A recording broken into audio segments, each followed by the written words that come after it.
Dari awal selalu mengatakan bahwa haram hukumnya bagi partai nomor 1 dan 3 bergabung dengan kubunya Prabowo Subianto. Kenapa haram, Mas? Kan lucu, orang yang menuduh curang hasil pemilunya mau bergabung dengan hasil pemilu yang dianggap curang. Yang nuding Pilpres 2024 curang haram bergabung dengan capres-cawapres terpilih. Kau nuduh curang tapi kau mau berkoalisi, berharap jatah menteri dari pemenang yang kau tuduh curang. Apa kata dunia? Kira-kira begitu apa yang dikatakan oleh Adi Prayitno. Nah, ini adalah diskusi yang sangat menarik ya untuk pemirsa semua dan untuk kita simak bersama, dan sangat mengedukasi sekali, membuka wawasan kita, tetapi tidak boleh ada yang baper. Nah, pengamat politik dari Universitas Islam Negeri UIN Syarif Hidayatullah, Adi Prayitno itu pun ya mengkritisi agar Pilpres itu berguna, sebaiknya yang menang itu tidak perlu mengajak yang kalah atau menjadi bagian dari pemerintah.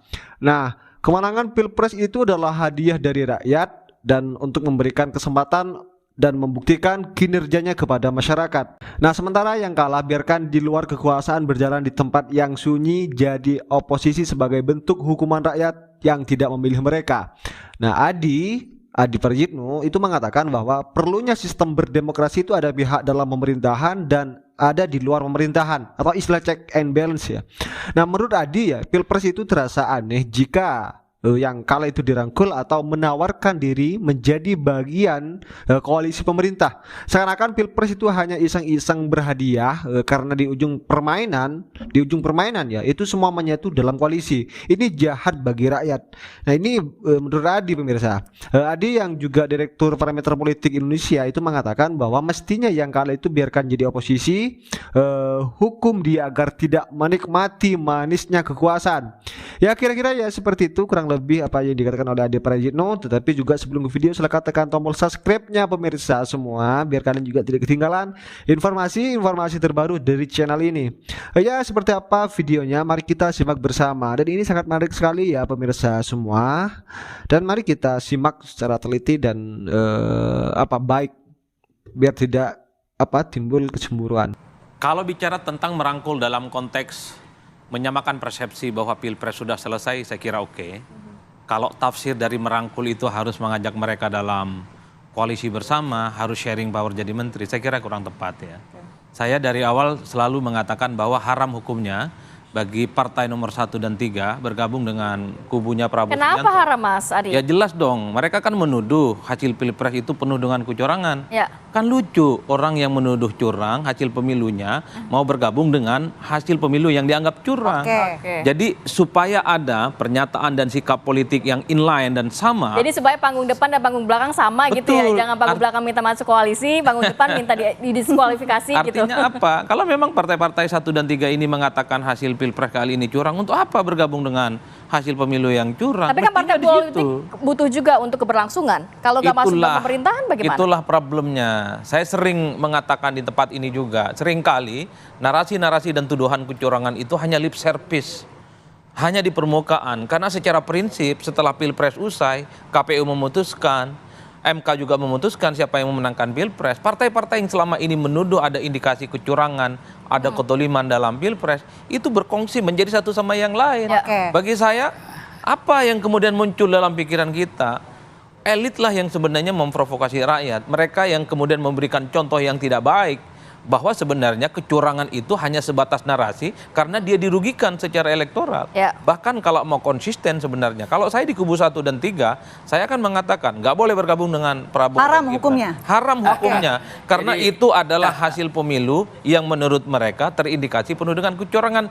Ini yang disebut dengan konsistensi antara pernyataan dan sikap politik. Tapi iman politik partai-partai oposisi saat ini kayaknya nampaknya gampang digoyah deh. Mulai goyah. Bukan hanya gampang ya menurut saya. Memang politisi ini kan ujung-ujungnya bagaimana mendapatkan kekuasaan. Udah itu aja kok, dapat menteri, dapat jatah. Yang lain-lain untuk rakyat, untuk publik saya nggak terlampau percaya. Kalau mau jujur, jika ada partai 1 dan 3 mau bergabung dengan Prabowo dan Gibran, tanyakanlah ke para pendukungnya. Setuju tidak bergabung? Kalau nggak setuju jangan bergabung. Kalau setuju baru bergabung. Jadi gini ya. Jadi ini kan kita ini kadang-kadang ahli tafsir semua. Jadi apa disampaikan oleh memang ini adalah dukung politik ya. Jadi ini menafsirkan dan nanti Untung nggak disebut ahli nujum loh. teman saya Salam Cadas ini kan luar biasa juga. Nah, saya ingin mengatakan begini. Pernyataan Pak Prabowo sekali lagi adalah pernyataan yang tulus menyampaikan ini kita satu keluarga ini. Oke, mengajak Dan begitu ya. sekaligus menyampaikan Mas Adi bahwa sekarang presiden sudah terpilih ini saya. Ya. Hentikanlah polarisasi yang mungkin terjadi selama ini. Ada kubu ada, ini kubu ada, tidak. Sekarang satu pemimpin. Kan itu kan masalahnya. Jadi Pak Prabowo mengatakan, jadi apa yang dikhawatirkan secara sosial selama ini ada polarisasi terjadi, ada pendukung si A, ada pendukung si B. Ini sudah selesai pemilu ini. Oke. Presiden hanya satu. Membuka Wakil babak baru. presiden itu satu, buka babak baru. Oke. Nah kemudian yang kedua, jadi begini, kan juga ada komitmen kita Mas Adi, bahwa kita menyadari dari pemilu ke pemilu pasti tidak sempurna pemilu, Ya. ada kekurangan. Oke. Tetapi mari kekurangan ini kita jadikan sebagai dasar untuk penataan ke depan. Baik. Makanya dari awal kami dari tim kajian strategis, Prabowo Gibran ini sudah membuat suatu rekomendasi perlunya ke depan ini penataan masalah yang namanya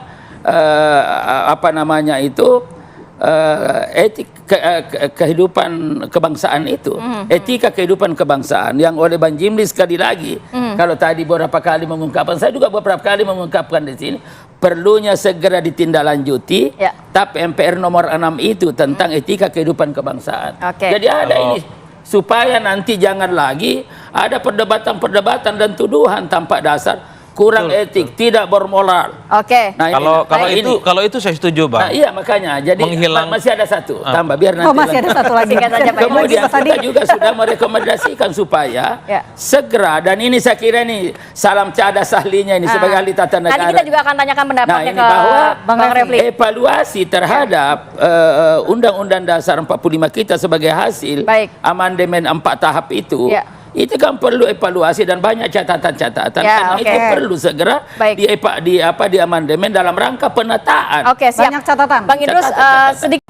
Ya secara prinsip saya setuju. Pilpres sudah usai, polarisasi harus dihentikan, gontok-gontokan juga harus diakhiri. Tapi kan mengakhiri konfrontasi dan gontok-gontokan nggak harus menjadikan mereka menteri kan? Biarkan aja mereka di luar, di tempat yang sunyi, menikmati jalan hidup politik mereka di Pilpres. Bahwa mengatakan ini hasil pemilu dengan penuh kecurangan, ya udah di luar dong.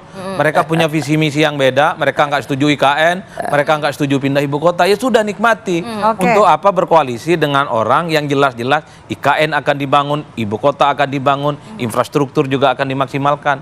Itulah yang saya selalu mengatakan, supaya visi misi ide-ide besarnya itu dipraktekkan dalam pola kehidupan politik mereka. Oke. Bukan hari ini tempe, besok tahu, repot ini barang pemilu jadinya, Bersatu Bang. bukan berarti semua berkoalisi begitu. Ya Mas Adi? berkoalisi saya kira oke, koalisinya ide dan gagasan. Ya. Kalau memang Prabowo Subianto dan Gibran gagasannya bagus, oke setujui. Kalau memang bertabrakan, ayo kritik. Tapi kan posisinya nggak harus di dalam. Seperti misalnya ada 8 agenda perubahan yang diberikan oleh PKB ke Prabowo dan Gibran.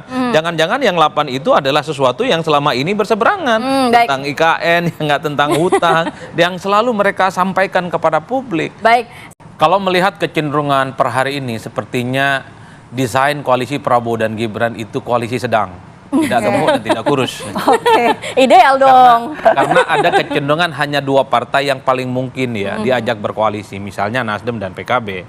Sementara PKS dan PDIP ini kan hilal politiknya belum kelihatan apakah akan bergabung ataupun tidak. Minimal itu jika diukur antara pertemuan Prabowo Subianto yang belum pernah dilakukan dengan Megawati. Antara menunggu status P3. Nah, itu yang panjang, termasuk misalnya belum ada pertemuan antara misalnya Prabowo dengan Presiden PKS. Ya. Ini kan menjadi tanda bahwa sebenarnya 2 partai ini sangat mungkin akan berada di luar kekuasaan. Beda dengan PKB dan Nasdem.